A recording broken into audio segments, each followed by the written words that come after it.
Alright, here is the video review for Masterpiece Grapple MP-35.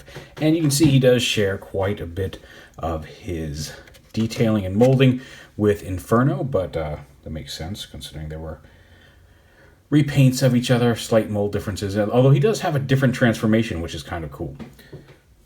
Here he is in his vehicle mode, which is standard old rolly vehicle mode. He does have the crane that extends and lifts up. You can collapse it and extend it. And there you go in vehicle mode. He does have the swappable front covers, which we'll get into when we get to robot mode. But he also has, like I said, the crane can collapse and extend. And you can also, you push down, you can pop this piece off. And he also comes with a scoop piece. If you want him to have a scoop. Or you can give him a actual grapple claw. It doesn't extend, but it does rotate forward, and it is fully articulated, which is kind of nice. Well, not fully articulated, it's got hinges here, but you can have it open, you can have it closed. You can spin it. Tail spin it. Oh. Anyway, so yeah, there he is. There are his vehicle mode accessories. Also, here's Spike. I saw a bunch of people taking pictures of Grapple and Inferno with this Spike, and I didn't know where mine was. And then literally the other day, it just fell off the dresser when I was getting something else. And I'm like, oh, there's my Spike. Don't know how much. I don't intend to really use him in the video. It was just one of those coincidences that I saw a lot of people taking him pictures, putting him in the bucket and things like that. And then he just happened to fall into my lap. Quite literally. So, on to turning him into a robot. Anyway, it's late. I'm still kind of in shock. I got a pretty nasty bite on my finger. So, it's been fun. Anyway, transform him. Oh, you can slide these things out. Just in case you wanted to do that. I think you can also extend them. Yep, you can also extend them down. Cool. Support pistons. So to transform him into a robot, again, here's where it starts getting different, because right off the bat, you can go ahead and lift up these panels and detach this whole assembly from this piece right here. This slides it. You want to take this, bend this down. You can see the hinge right there. So fold that down, collapse this into here, fold that up. And eventually we're going to open these up and collapse this whole piece forward. And that's how it's going to fold up and fit into his back later on, but just to show you. This piece will rotate around as well. So open up these pieces and get his arms kind of out of the way here. Split the legs. Go ahead and lift these up. Go ahead and pop the wheels out and bring this whole assembly down and forward. And get this out of the way here. So you bring this down, you want to rotate the legs back and then rotate it to this hinge right here so it comes down and forward like that. So there's that. And the legs, the upper parts, fold these up, fold them around to the back, transform very similarly to, in fact, the same way as Inferno. These pieces are going to come down to the side. The feet even initially do the same thing. Go ahead and pull these out, flip the feet forward, pull this in under here, pull this piece around the back. The support strut for the crane we're going to do something with in just a minute, but this part at least you'll recognize as being the same. Then go ahead and pull this piece down, and these little circles on his legs you can push out to not be as far in. Although it looks like can't tell if that's a paint chip or yeah, that actually looks like it might be a paint chip versus something just stuck on there. Oh well. So yeah, bring the legs out. Let's go ahead and get this much done on this side as well.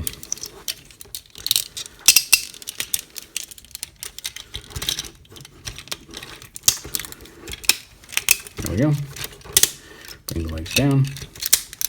And these pieces, I'm trying to remember exactly how it is. You got to rotate them all the way around like this. And then you're going to, the hinge there, lift this up. This piece is going to fold in like this. This piece is going to fold down over it, you can see it tabs in like that. And then once you've got that all rotated around, this piece comes up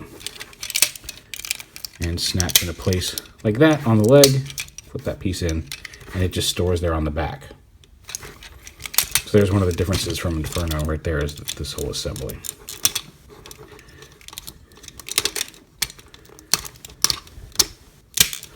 There we go. Just like that. This piece, I can lift this forward, rotate this piece around. This is going to sit on his lower back. I'm going to leave these open here. Now up here, once you get up to this point, it's more or less the same. There's a couple of differences on the head itself, but the process here is very similar. Lift that up, pull push the wheels back, open these up like this to allow you to pull the whole head up, at which point you can rotate these arm assemblies down and around like this, and slide the wheels back in there. The arms once again come up, and then that piece goes up and locks in right in there.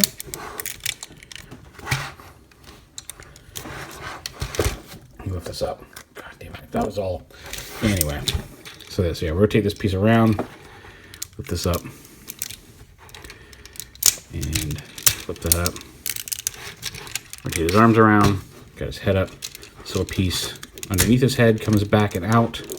Rotate his head around like this to face forward, and lift this piece up onto the top of his head. At which point, this piece now all collapsed. You fold it up into his body, just like we did with Inferno's ladder. You can see this is where this dark gray piece sits on his back. The head comes down, and then this little panel right here clips on over the ladder and locks it in place. So it hides the crane, very similar to how the ladder does, with a couple extra pieces to kind of close up and fill in those gaps. And there's grapple in robot mode.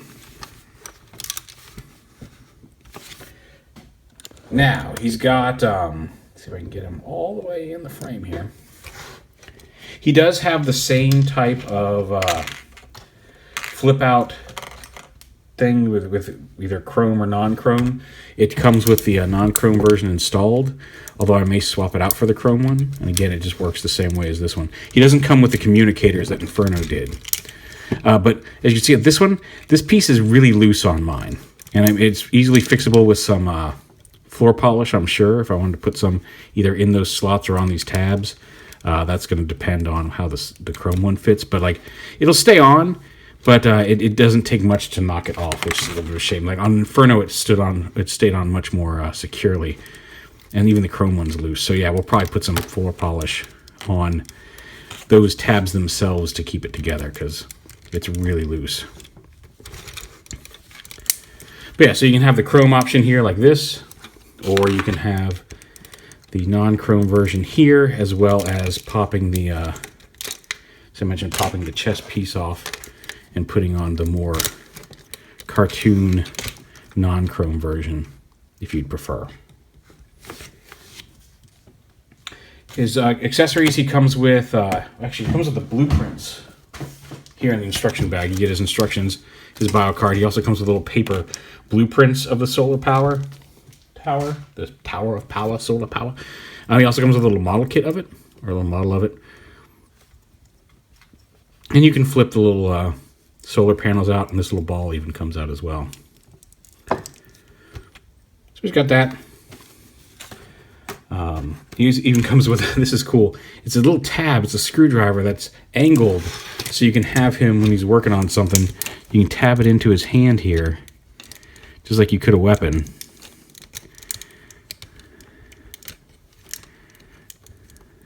So you can get it tabbed in here.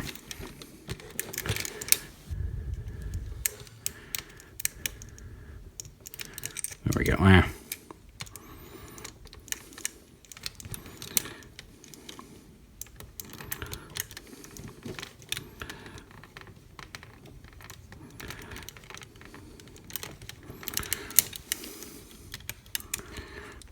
Come on, screwdriver. regardless, you can have it tab into his hand,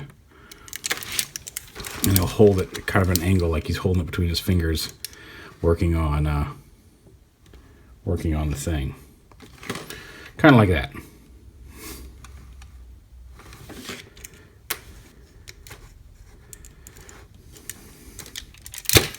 I'm gonna try one more attempt to get this to tab in, but if it doesn't, then we're just gonna move on.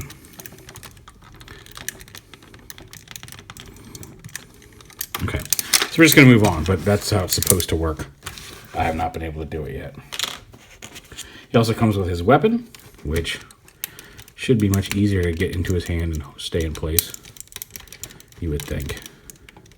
He said, haha, there we go. So there is his gun. He also comes with the alternate heads.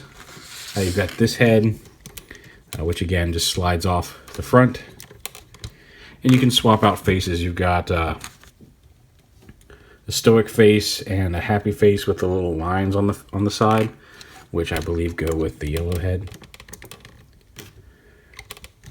So there he is, all, hey, hey, we did it and saved the day again, as they used to always do in the cartoon. Or you can swap it out with the other faces. And again, you've got an angry face, kind of yelly face, and again, a kind of slightly frowny, stoic face. I feel like I'm doing like drama masks. And again, the different helmet, which slides on. You can have them look like that as well. So yeah, some neat features. Although I think he's got some neater features in vehicle mode versus his robot mode. I really do like the capture claw here, or the crane claw that you can attach. The scoop's cool too, I guess, as an accessory. But I really do like this claw. I don't know why. Maybe it's just because I like playing the crane game. But but yeah, it's just a fun little accessory, and it's neat that you can swap it out. Now, obviously, you can only transform him with the hook attached. These would not fit in his chest, but you can have this come down and, whoops, yeah, pick things up. Swappable faces, which has kind of become a standard. I do like that they give you both grills, so you have the option of how you want to display your toy, as either as more of a more chromy and more metallic, like the older actual action figure, or if you want it more cartoony, like the cartoon. I'm not sure. I think I like Grapple a little better, or at least, I don't know. I feel like maybe it's just it is kind of the orangey yellow. I will not deny the power of the orange, as many of you know. But I don't know. There's just something about him. I don't know if it's just maybe the slightly more involved transformation with the crane. But I feel like the brighter colors on him make more of this detail pop a little bit better. And in some cases, some of the detail is just where the pieces are joined. But it just makes him look a little bit more dynamic, I think, overall, than Inferno. Granted, I have Inferno right here, but we're actually going to do a side-by-side, so maybe I'm wrong. But, well, actually, no, it's not just the color. He does have some extra detail there. So, yeah, but there they are with their cartoon configurations. I do like Inferno's head wings. I like Inferno's head wings, but for some reason Grapple doesn't. I'm not entirely sure what it is about Grapple, and it may just be these gray upper thighs. Something about it. Grapple doesn't seem as disproportionate to me as Inferno does. And looking at it through the camera now, if I was sitting back and looking at it through the camera, it absolutely is those gray thighs. The way the red comes up here really emphasizes just how small his torso is and how much of him is leg. And you don't have that quite as much on Grapple because of the color variance down the figure. So again, your mileage may vary what you find visually appealing. I do like Inferno's, like from here up, from the cab up, I like Inferno a little better. But I think overall as a toy, I'm digging Grapple a little more. But anyway, there you are. There is Masterpiece Grapple MP-35. And I think Megatron is next. So, can't wait for that one. He won't be my next video, but I think he's the next Masterpiece out of the gate. So, really looking forward to that. There he is, MP-35 Grapple.